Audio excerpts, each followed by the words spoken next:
Bourse, bilan semestriel, et oui, bilan des 6 premiers mois de l'année, et quelle perspective de tendance estivale selon tous les critères techniques et fondamentaux.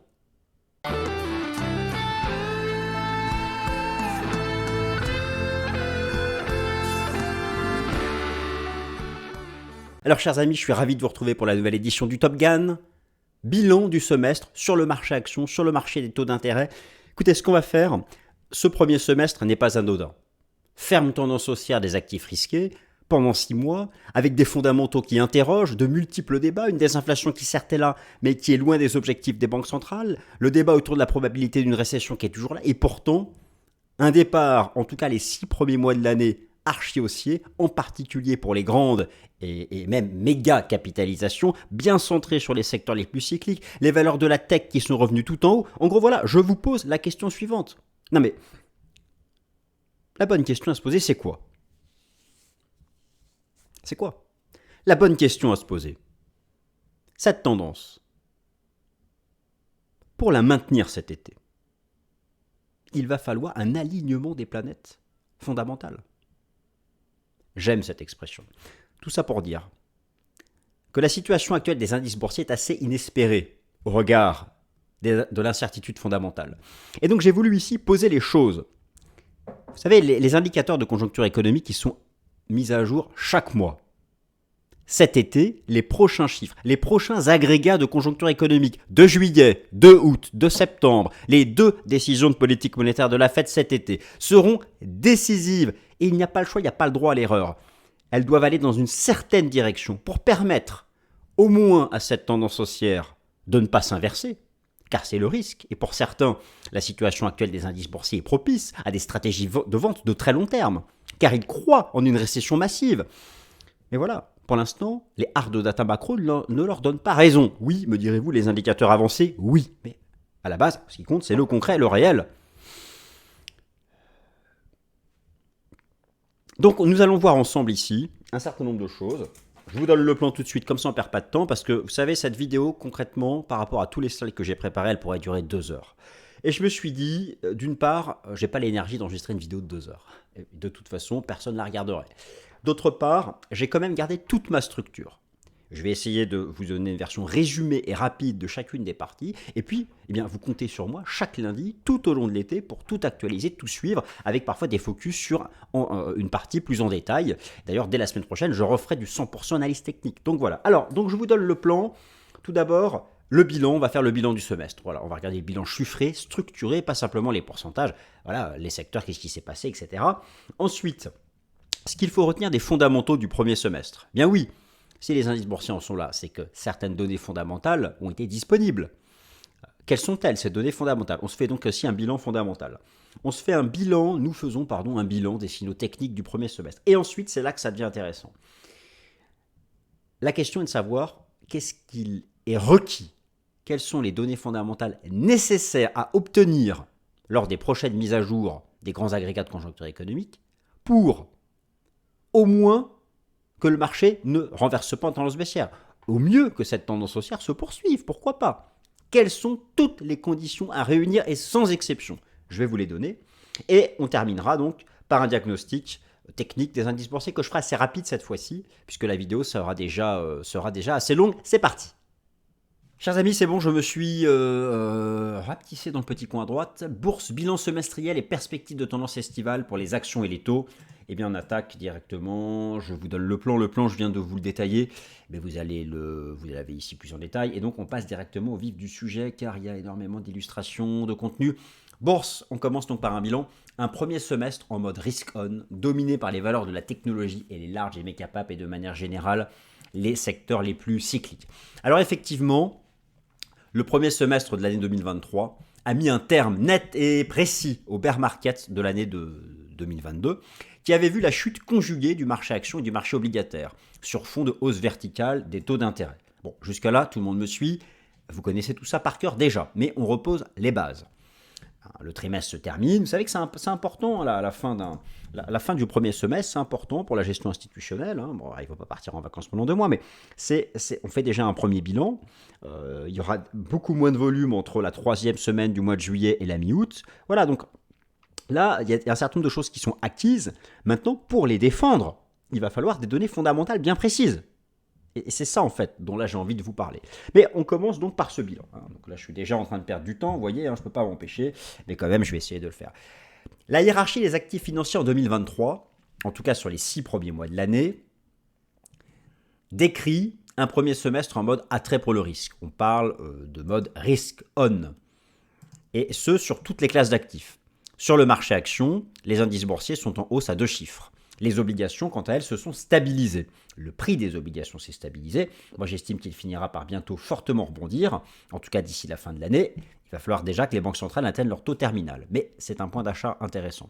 Sur le marché des changes, les devises européennes sont leaders. Le dollar et le yen ferment la marche. Ça aussi, c'est du mode risk on.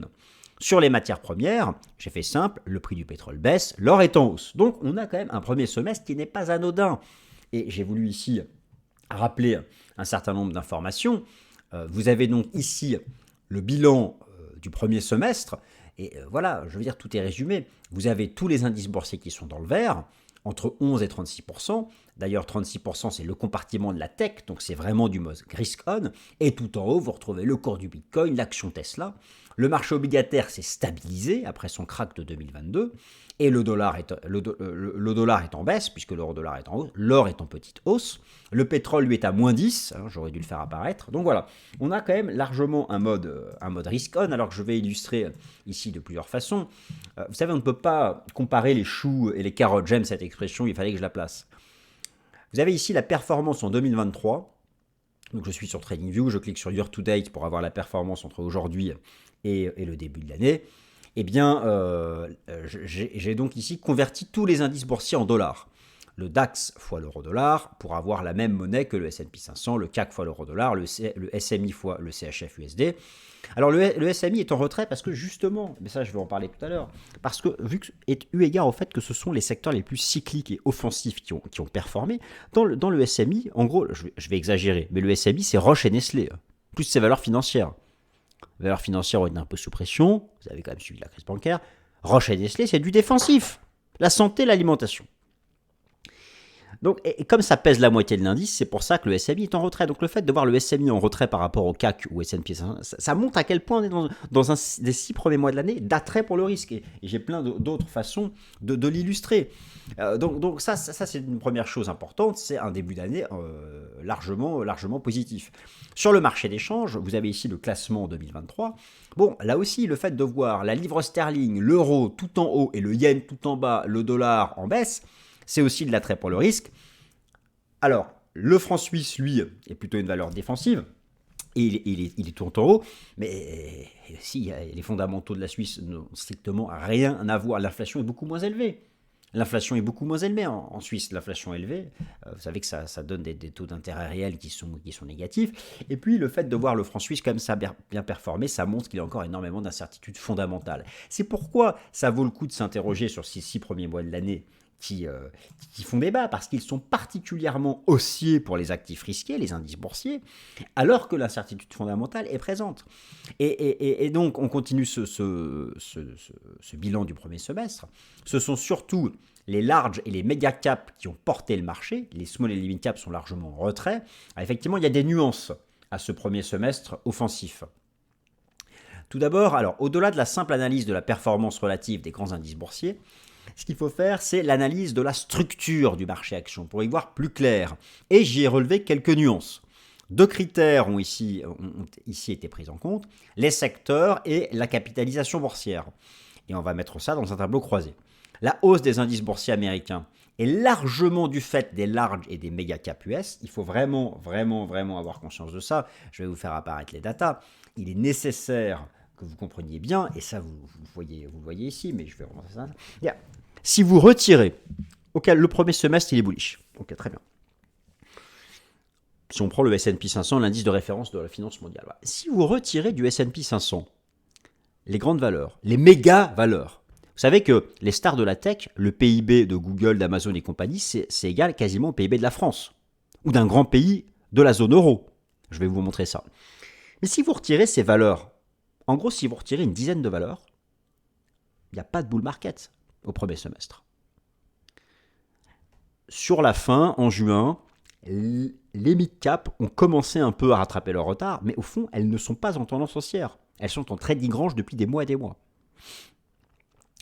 Ensuite, il y a d'autres nuances auxquelles les secteurs cycliques sont largement leaders. Mais il y a quand même deux secteurs cycliques à la traîne. L'énergie, parce que le pétrole est en chute depuis le déclenchement de la guerre en Ukraine, et est en baisse de 10% depuis le début de l'année, et les valeurs de la finance, eu égard au choc des banques régionales américaines en mars. Donc ce début d'année, certes haussier pour les actifs risqués, il y a quand même quelques nuances, et c'est pourquoi il faut s'interroger sur les fondamentaux. Et c'est pas comme dans le monde d'avant des taux zéro, où ça pouvait continuer comme ça de manière linéaire, enfin comprenez-moi bien, c'est pas possible. Le marché maintenant est plus complexe. Pour qu'une tendance haussière comme celle qui est celle depuis le début de l'année se maintienne, dans le monde d'avant, ça pouvait sans souci. Les taux étaient à zéro, pas de stress, pas d'alternative. Les obligations rapportaient zéro, pas d'alternative. Dans le monde actuel, les obligations d'ailleurs ça rapporte. Les débats fondamentaux sont multiples. Donc cette tendance haussière depuis le début de l'année, pour qu'elle se maintienne, je parle moi, il va falloir un alignement. Il va falloir des facteurs fondamentaux bien précis qui ont intérêt à se confirmer. Et c'est pourquoi je fais cette vidéo, et ça arrive plus tard dans la vidéo. Et si vous voulez y aller directement, vous pouvez utiliser la barre de temps, j'ai tout chapitré. Donc là, vous avez un tableau croisé avec les secteurs, les 11 super secteurs du S&P 500. Et vous avez ici la taille des valeurs, nano-cap, micro-cap, small-cap, mid-cap, large-cap, méga-cap. Year-to-date, depuis le début de l'année, vous voyez bien que l'essentiel du vert se concentre sur les méga et les large cap. Les performances incroyables qui commencent par des 3 et des 4 à 2 chiffres, ce sont les méga cap. Les nano cap, elles sont toutes en bear market et en chute. Et c'est entre les deux, entre les micros et les mid cap. Donc voilà, ce que je veux dire par là, c'est que vous enlevez les méga cap, vous enlevez les méga cap, le S&P 500, le S&P 500 qui est quand même, voilà, depuis le début de l'année, on a une belle phase haussière. Et d'ailleurs, le S&P 500 a effacé 76,8%, 76% du bear market de 2029. Mais vous enlevez une dizaine de valeurs des méga caps, on est là, on est ici. Ça, je vous montrerai ça tout à l'heure. Donc voilà, ça c'est une première chose à avoir en tête. Et regardez ce que je vous ai mis en bas à droite, mais je vais vous le montrer ici directement. Là, vous avez donc... sur TradingView, je suis avec le classement, donc vous voyez, classement year-to-date des 11 super secteurs de l'indice S&P 500. Les 500 actions du S&P 500 sont rassemblées dans ces 11 secteurs. Vous avez ici, chez classé comme sur Excel, un clic gauche, vous avez dans l'ordre décroissant. Vous avez quand même les secteurs défensifs sont tout en bas. Utilities, healthcare et staples, les produits bas, sont tout en bas. Ça, effectivement, le fait de voir les secteurs défensifs tout en bas, ça montre qu'il y a de l'attrait pour le risque. Mais en même temps, vous avez l'énergie et les valeurs financières qui sont sous pression. Donc, ce n'est pas non plus archi parfait. Et ça a été vraiment concentré sur certains secteurs, offensifs. On peut regarder aussi les heatmaps pour faire ce bilan depuis le début de l'année. Je suis ici sur la heatmap du S&P 500. La taille de chaque quadrilatère représente la capitalisation boursière de l'action en question.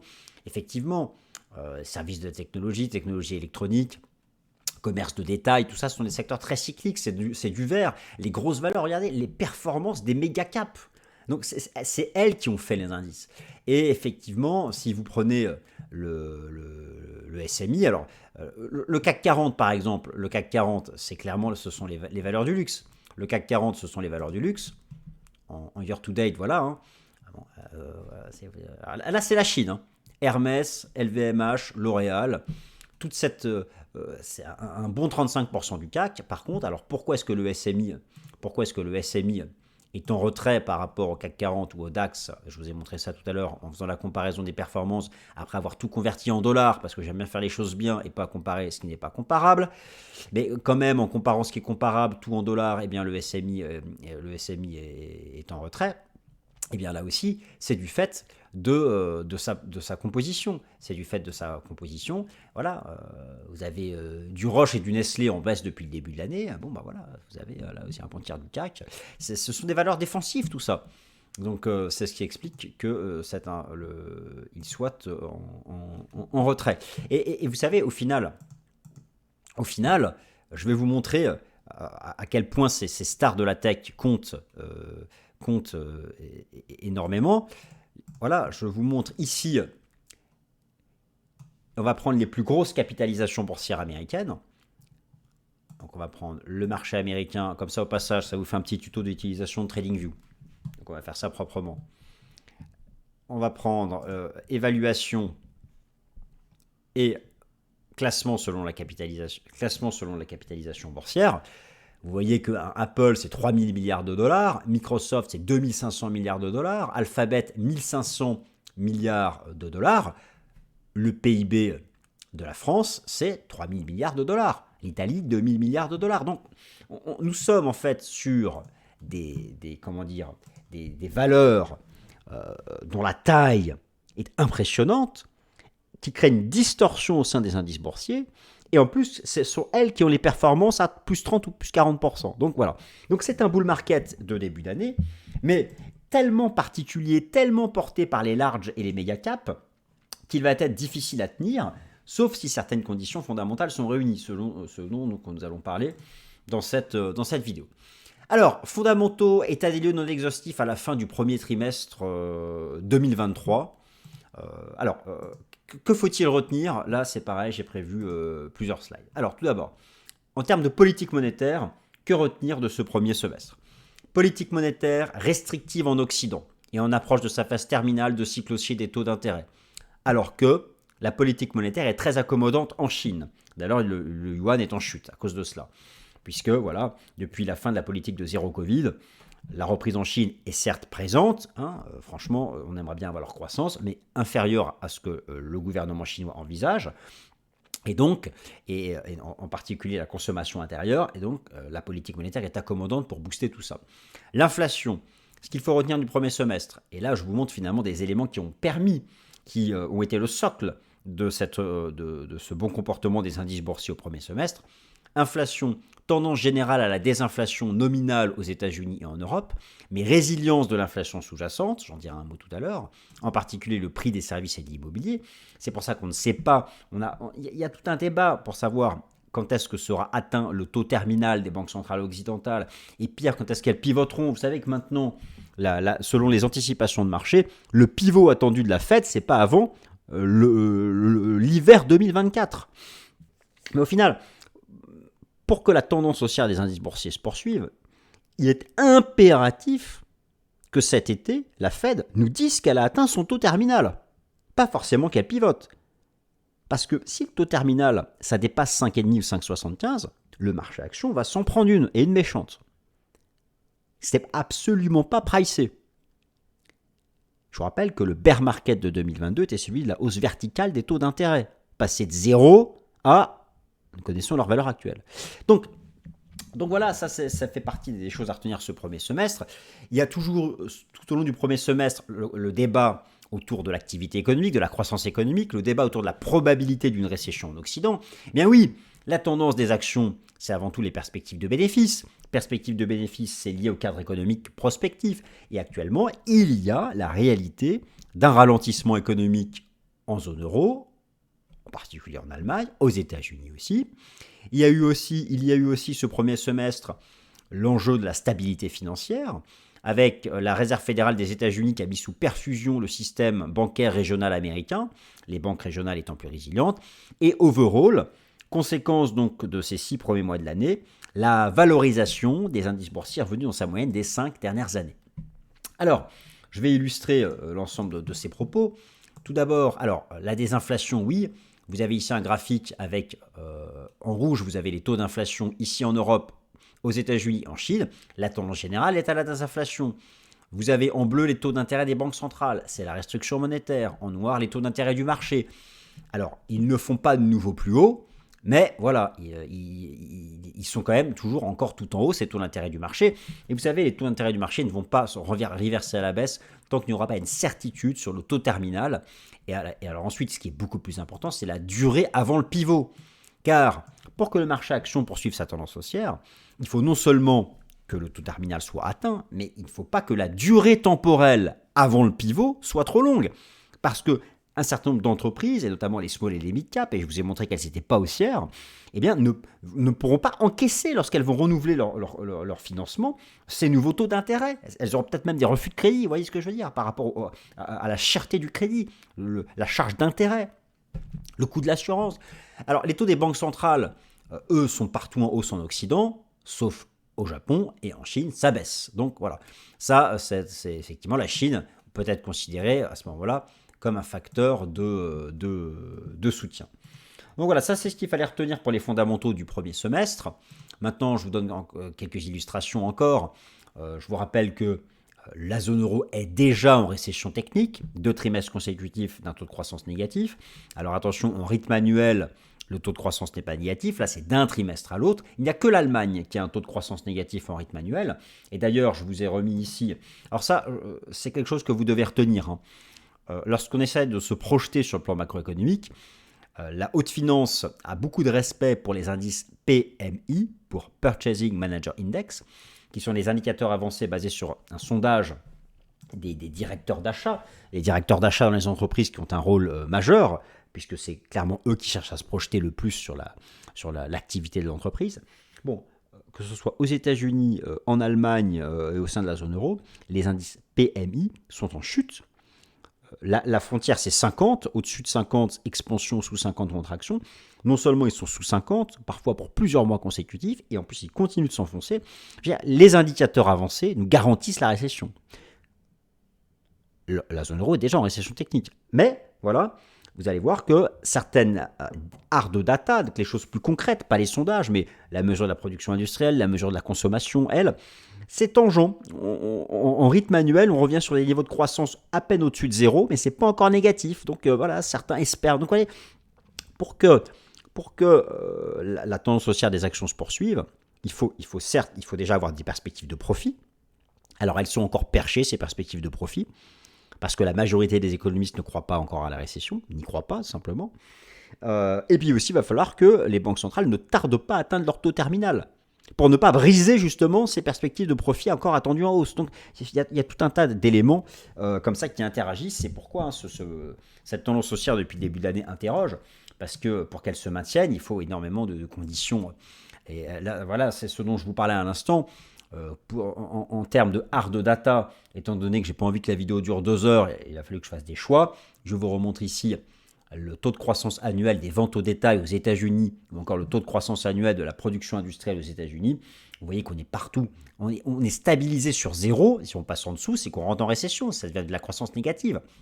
Donc tout ça est quand même encore un peu tangent. Et c'est pourquoi j'insiste, la mise à jour, les grands agrégats de conjoncture économique sont mis à jour chaque mois. Cet été, vous aurez 2 décisions de la Réserve fédérale des États-Unis de politique monétaire. Ce sera déterminant à un moment où, avec le rebond du premier semestre, je vous ai mis ici, les données viennent de FactSet, le price earning forward du S&P 500. Et bien voilà, tout le rebond du premier semestre nous a ramené en termes de valorisation, de cherté, les actions américaines au-dessus de leur moyenne de valorisation des 10 dernières années, au-dessus de leur moyenne de valorisation des 5 dernières années. On est loin des niveaux de valorisation avant le bear market de 2022, mais on est quand même bien remonté. Et donc voilà, pour aller plus haut, il va falloir des justifications fondamentales. Moi, je vous le dis. C'est soit vraiment ça désinflationne et on est tranquille, les banques centrales atteignent leur taux terminal, soit l'activité économique se maintient en territoire positif, et ça, vous allez voir qu'il y a le baromètre ultime qui est celui du marché du travail. Mais avant de regarder justement ces fondamentaux, je vous fais un rapide bilan donc, de ce qu'il faut retenir sur le plan technique de ce premier semestre. Tout d'abord, il y a eu au préalable une phase de surperformance des indices boursiers européens vis-à-vis de Wall Street, mais qui s'est terminée à partir du mois de mai. L'indice S&P 500, qui fait encore référence pour la haute finance occidentale, a dépassé la résistance majeure des 4200 points et il a retracé 78,6%, qui est un ratio de retracement de Fibonacci du bear market. Alors pour certains, c'est là où se joue l'ultime, pour ceux qui jouent la baisse, si vous voulez, c'est l'ultime ratio. Mais voilà, il faut aussi retenir que les signaux techniques positifs ont été donnés que sur les grandes valeurs. Les small et les mid cap, elles, restent en range. Quant au taux d'intérêt obligataire, ils sont revenus sur leur plus haut. Les indices boursiers européens, eux, sont collés à leur record historique. Est-ce justifié d'aller plus haut? Alors, je vais justement vous montrer ça directement sur la plateforme, ce sera plus simple. Là, vous avez le ratio Eurostoxx 600, les 600 plus grosses capitalisations boursières européennes, en USD sur le S&P 500. Bon, là, on a eu d'abord un rebond en première partie de semestre et on repart à la baisse sous résistance. Donc voilà, ce qu'il faut savoir, c'est que d'après cette analyse, ce sont les actions américaines qui feront mieux que les actions européennes cet été. Ça ne veut pas dire qu'elles vont monter, elles peuvent simplement chuter moins vite. Mais voilà, c'est fini la surperformance des actions européennes. Alors, pour le S&P 500, que retenir du semestre sur le plan technique? Sur le plan technique, c'est qu'il a dépassé des résistances. C'est qu'en termes de momentum long terme, ça ressemble beaucoup au point de départ d'un nouveau bull market. Il y a des choses intéressantes, effectivement. Mais voilà, les bears ont encore un dernier espoir technique, qui est que, vous savez, qu'est-ce qui termine? C'est toujours une divergence qui termine un marché haussier. Vous aviez par exemple ici, regardez le RSI, je suis en hebdo, la divergence baissière avant le choc de la crise sanitaire. Là, vous aviez la divergence baissière avant le bear market de 2022. Là, oui, on est suracheté, mais il n'y a pas de divergence baissière. Alors, pour les bears, ils ont leur dernière chance, ce sont les 4530 points. Vous voyez, c'est 78,6% de retracement de tout le bear market de 2022.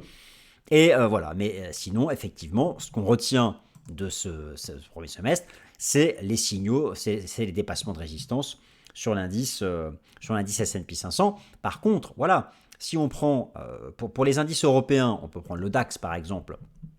Le DAX, lui, attention, collé sous les records historiques. Voilà, moi j'estime que le fait d'avoir rejoint ces niveaux-là met un terme à la surperformance des actions européennes vis-à-vis des actions américaines. Vous avez ici le CAC 40 Global Return qui lui fait un nouveau record historique avec les dividendes. Et overall, l'Eurostoxx 50, alors c'est le contrat à terme européen le plus tradé par la finance institutionnelle, c'est l'indice de référence. Voilà. Lui, il est revenu sur ses records d'avant le bear market. Donc, moi, je ne serais pas surpris que tout ça se maintienne au mieux en range, avec en plus les signaux de fin de surperformance. Alors après, voilà, s'il y a l'alignement des planètes fondamentales, effectivement, peut-être que l'Eurostoxx 50 pourra aller chercher ses records de 2007. On n'en est pas très loin. Mais pour ça, il va falloir éviter la récession et il va falloir que ça désinflationne pour que les banques centrales atteignent leur taux terminal et qu'on se projette sur le pivot. Car le marché est toujours dans l'anticipation. Il suffira de se projeter sur le pivot. Mais ce n'est pas gagné. D'ailleurs, on va maintenant passer aux fondamentaux. Car en fait, c'est ça le sujet maintenant. Le sujet, c'est quoi? Perspective de tendance estivale des actions selon les 4 figures fondamentaux. Soyons clairs. Le sujet, c'est quoi? Le sujet, je l'ai écrit ici. On a vu maintenant à quoi ressemblait ce premier semestre. On a vu sur quoi il s'appuyait.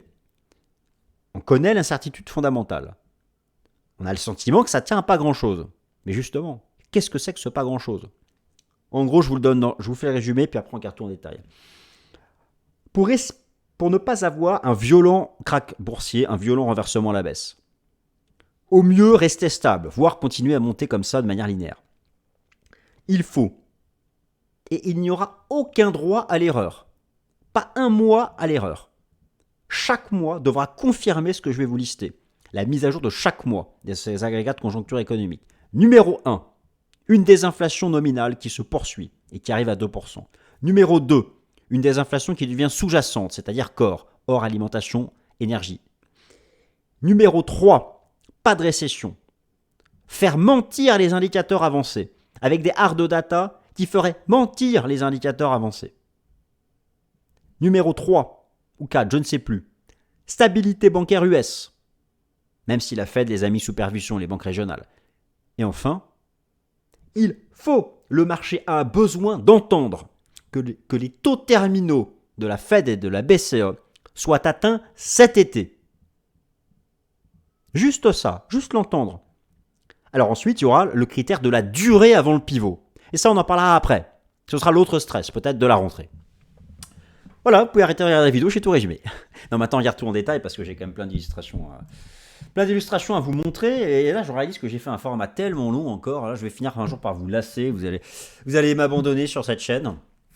Alors, donc, prenez votre agenda économique. La mise à jour des grands agrégats de conjoncture économique cet été sera déterminante. Essentiellement en ce qui concerne les mises à jour de l'inflation et du taux de chômage aux États-Unis. C'est majeur car la Fed, c'est la banque centrale la plus importante. Et pour infléchir sa politique monétaire, elle regarde aussi le marché du travail. Les critères fondamentaux qui vont faire la tendance estivale sont dans l'ordre d'importance. Je me cite moi-même. Critère numéro 1, l'inflation. Critère numéro 2, l'emploi américain, l'activité économique réelle et avancée. Critère numéro 3, le choix monétaire des banques centrales. Critère numéro 4, la stabilité bancaire. Critère prime, 4 primes ou 5. Des faits exceptionnels de type géopolitique ou un éventuel signe noir sont éventuellement à considérer. Mais ce qui est le plus important, c'est ça. C'est l'inflation. Il faut en nominal, elle est quasiment, elle va être à 2% dans 2-3 mois. Vous allez voir. L'inflation à la production, c'est déjà sous 2% aux US. Ce qui compte, c'est l'inflation sous-jacente. Les illustrations arrivent. Vous allez voir, l'inflation sous-jacente, elle est stable à 5, elle ne bouge pas. Elle ne bouge pas, elle ne monte plus, elle ne baisse pas. N'oubliez pas aussi l'effet exceptionnel. La tendance haussière depuis le début de l'année. C'est déjà tellement assez incroyable de l'avoir. Personne ne s'attendait à un tel rallye du Nasdaq. Alors que les taux n'ont pas commencé à baisser. N'oubliez pas le fait dit exceptionnel. Ou encore le signe noir. Le signe noir, c'est un risque qu'on n'a pas listé. Par exemple, le fait de dire, imaginons que la guerre en Ukraine prenne une tournure, monte encore d'1 degré en termes de difficulté. Vous voyez que je pèse mes mots, je fais du politiquement correct. C'est pas un signe noir, ça, parce qu'on l'a déjà listé. Le signe noir, c'est un risque qu'on n'a pas listé. Voilà. Donc il faut aussi penser à ça. Et puisque là, la hausse s'est appuyée sur des choses un peu compliquées, ce serait vraiment, ça pourrait représenter un choc de marché. Bon, enfin bref, ça tout le monde peut le dire. Allez, maintenant, on regarde en détail toutes les données fondamentales. Donc, critère premier. Pour envisager que cette tendance haussière ne s'inverse pas violemment à la baisse, il faut, c'est la base, que la désinflation nominale, on va parler des États-Unis, de l'Europe, alors bien sûr, en Suisse, il n'y a pas d'inflation aussi élevée, mais la Suisse, c'est un îlot de prospérité tranquille avec le super CHF. La désinflation nominale doit se poursuivre vers 2% et devenir sous-jacente et structurelle. J'insiste, structurelle, c'est-à-dire sous-jacente. C'est-à-dire que c'est le prix des services, le prix de l'immobilier qui doit baisser et pas que le prix du pétrole. Les 3 mesures de l'inflation, le PPI, le CPI, le PCE. Alors, la bonne nouvelle, c'est que l'inflation nominale est attendue en baisse en juin, en juillet, d'après l'algorithme de la fédérale de Cleveland, d'après l'application Trueflation. Mais la Fed, elle n'en regarde que le PCE, l'indice des prix PCE. Et elle s'en inquiète à juste titre.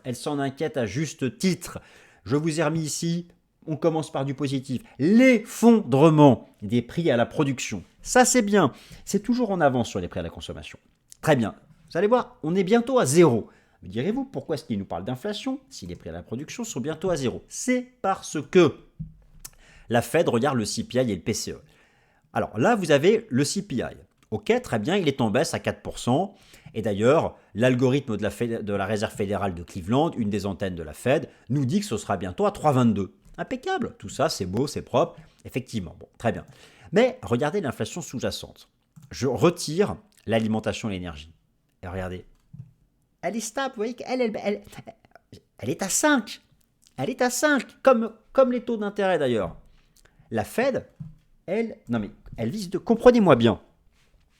N'espérez aucun pivot de la Fed tant que l'inflation nominale n'est pas quasi à 0 et l'inflation sous-jacente à 2. Par contre, nous pouvons largement espérer un taux terminal confirmé. Imaginons qu'elle dise, c'est bon, je suis à 5,50, j'arrête, mais par contre, je reste comme ça pendant 6 mois. Mais si elle nous dit, j'arrête, je monte plus, je reste à 5,50, mais que je maintiens les taux directeurs à 5,50 pendant 1 an, là, le marché va s'en prendre une violente. Il n'aura pas pricé ce que j'appelle le critère de la durée avant pivot. Ah, il faut que j'accélère parce que j'ai plein de choses à vous montrer encore, et puis même moi, je suis en train de me fatiguer.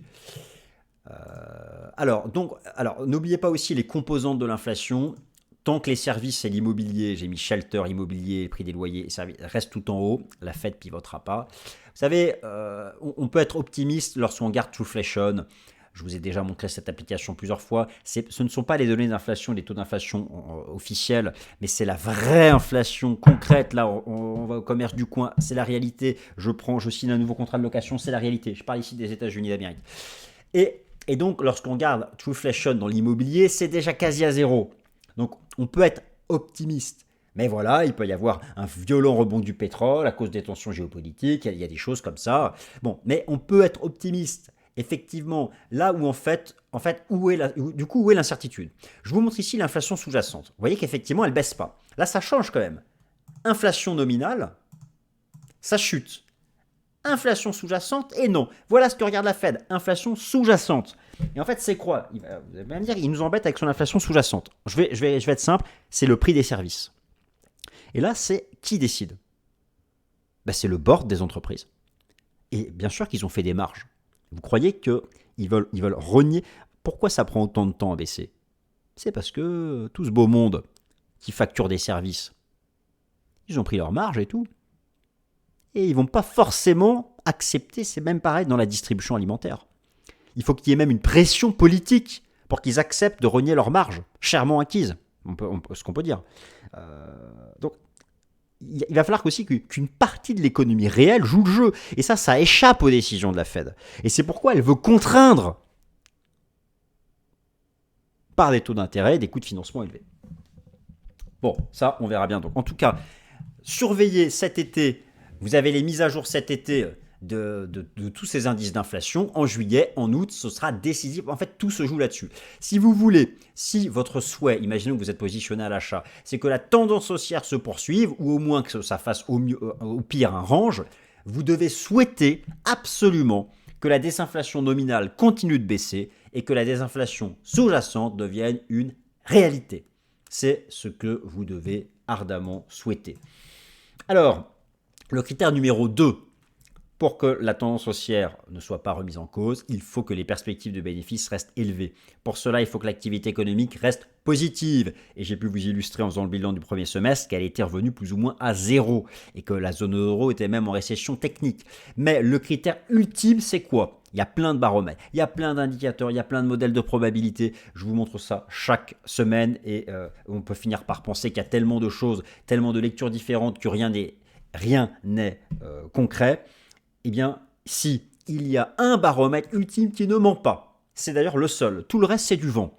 Tous les modèles de probabilité dont je vous parle chaque lundi, c'est du vent. Oui, je l'admets, c'est du vent, mais c'est pas moi qui les ai créés. Et la haute finance les utilise. Mais il y en a un qui n'est pas du vent. C'est le taux de chômage. Pourquoi? C'est quoi l'indicateur ultime lorsqu'une entreprise sent qu'elle est en récession? Lorsque l'entreprise sent qu'elle va moins vendre, que ses marges commencent à baisser. Quand l'entreprise commence à stresser à cause de l'activité économique qui ralentit, voire qui est négative. Qu'est-ce qu'elle fait à la toute fin? Eh bien, elle accepte de licencier. Alors que pourtant, c'est dur de recruter des talents. Donc, c'est l'indicateur ultime. Tant que le taux de chômage reste stable en bas, il n'y a pas d'inquiétude pour les bénéfices des entreprises. Si ça commence à vraiment prendre une pente haussière, là, c'est qu'on est vraiment en récession et c'est que les indicateurs avancés ne nous auront pas menti. Et donc, vous voyez que l'alignement des planètes pour que la tendance haussière continue cet été, c'est qu'il faut que ça désinflationne nominalement, sous-jacent, et qu'en plus le taux de chômage reste bas. Et ça, c'est actualisé chaque mois. D'ailleurs, ce vendredi-là, 9 juillet, je crois, ou 7 juillet, je ne sais plus, 9 juillet, 7 ou 9, à voir, c'est la mise à jour du rapport NFP aux États-Unis. Alors, pour l'instant, et vous savez, si le chômage commence à monter, ça va aussi inciter la Fed à atteindre son taux terminal plus tôt que prévu. Tout ça entre en jeu. Le pire du pire, ce serait une catastrophe. Le pire du pire serait un taux de chômage en hausse. Et d'ailleurs, regardez la pente que prennent les suppressions d'emplois aux États-Unis. Job cuts, c'est pas fameux. Mais le taux de chômage est encore stable en bas. Bon, j'ai mis une flèche de renversement haussier, mais je m'avance peut-être un peu. Le pire, et alors là, ce serait vraiment compliqué pour le marché action, serait un taux de chômage en hausse, une activité économique en contraction et une désinflation qui ne se fait pas. Ça s'appelle la stagflation. Et là, on repart en bear market comme en 2022. On n'en est pas là, rassurez-vous. C'est absolument pas ce que disent pour l'instant les indicateurs économiques, sauf les avancées. En termes d'inflation, c'est plutôt rassurant. Mais vous voyez que ça joue à pas grand-chose. C'est pourquoi ça me paraissait important de faire ce bilan du premier semestre, de montrer à quel point c'est pas qu'il est fragile, mais c'est qu'il s'est appuyé sur vraiment une sélection de valeurs et sur quand même beaucoup d'incertitudes fondamentales. En tout cas, il a décidé de s'appuyer sur le scénario le plus rose sur le plan fondamental, un peu le scénario bisounours. C'est toujours, ça peut être risqué de mettre toutes ses billes sur le scénario bisounours fondamental. Vous voyez ce que je veux dire? Donc ça, surveillez bien tout ça tout au long de l'été, toutes ces données. Et alors, il y a bien sûr le critère peut-être finalement le plus important, mais c'est lié à l'inflation, c'est pour que la tendance haussière des indices boursiers se poursuive, il faut que le taux terminal de la Fed ne dépasse pas 5,50, 5,75. Le taux d'intérêt directeur de la Fed est totalement à 5,25.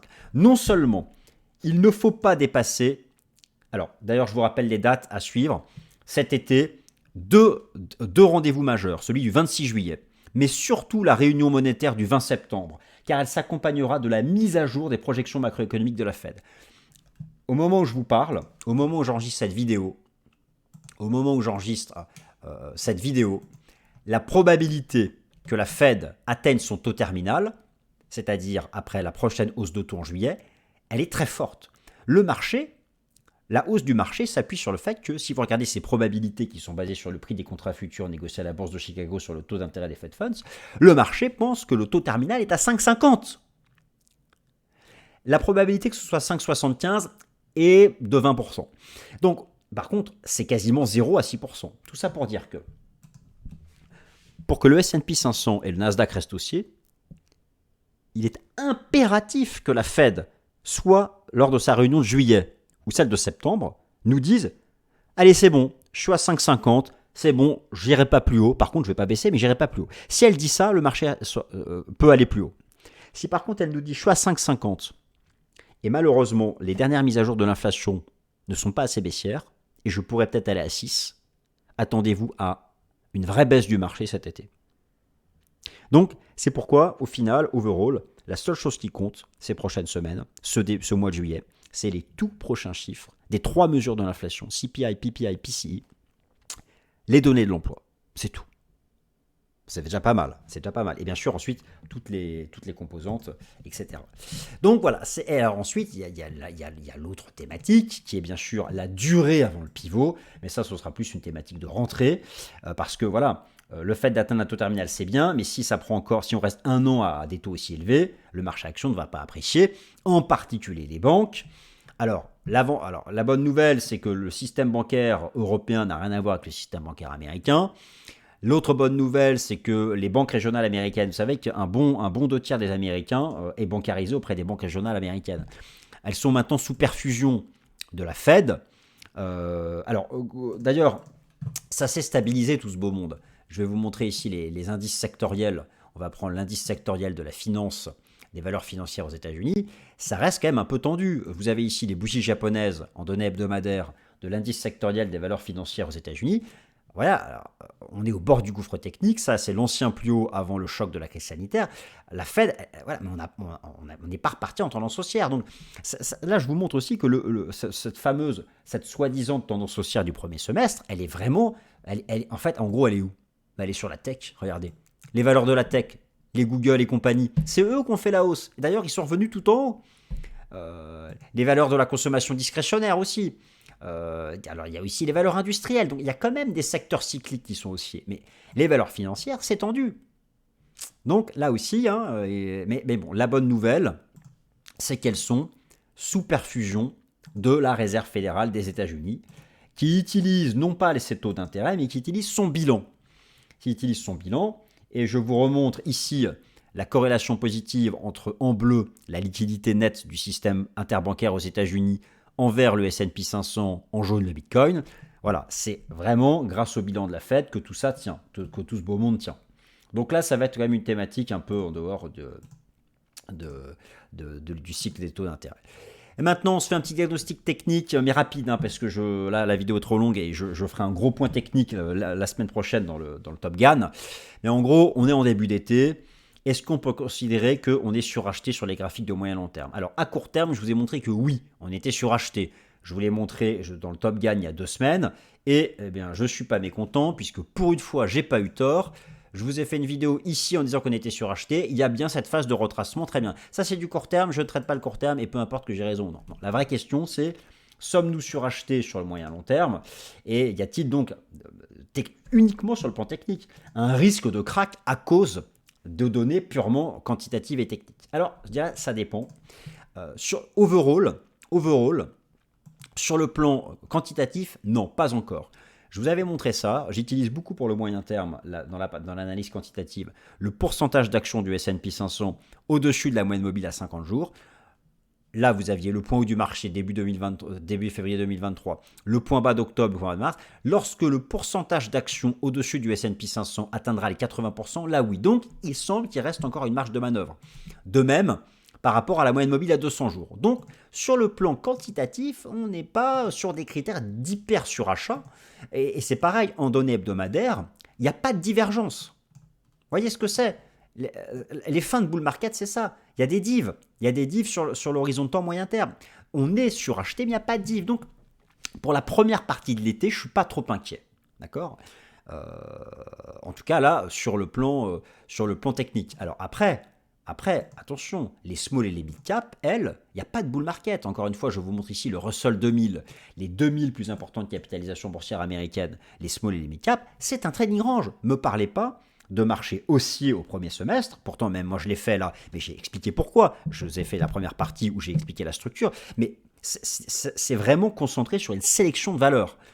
Donc, mais overall, le marché dans sa globalité, les 2000, on voit bien que c'est dans une phase d'attente. C'est clairement dans une phase d'attente. Attention au sentiment des investisseurs particuliers qui est en zone extrême bullish. C'est pourquoi j'estime qu'à court terme, la consolidation peut se poursuivre. Donc, mais ça, c'est du court terme. Et là, je ne traite pas le sujet du court terme. Et sur le plan technique, bon, il y a énormément de choses qui sont à voir. Le positionnement institutionnel, la partie quantitative, la partie momentum, etc. Ce que je vous propose de faire, chers amis, puisque là, je voulais faire le bilan et je voulais poser le cadre fondamental pour cet été. C'est promis. Lundi prochain, je fais 30 minutes, pas plus, mais uniquement sur la partie technique court terme, archi précise, pour les indices européens et les indices US. S'il vous plaît, je compte sur vos likes. C'est comme ça que moi je peux continuer à faire ces vidéos. Il faut que Swissquote soit content de mon travail. Et donc ça passe par vos appréciations. J'espère qu'elles sont toujours au moins correctes. Merci à toutes et à tous et passez une bonne semaine. Merci.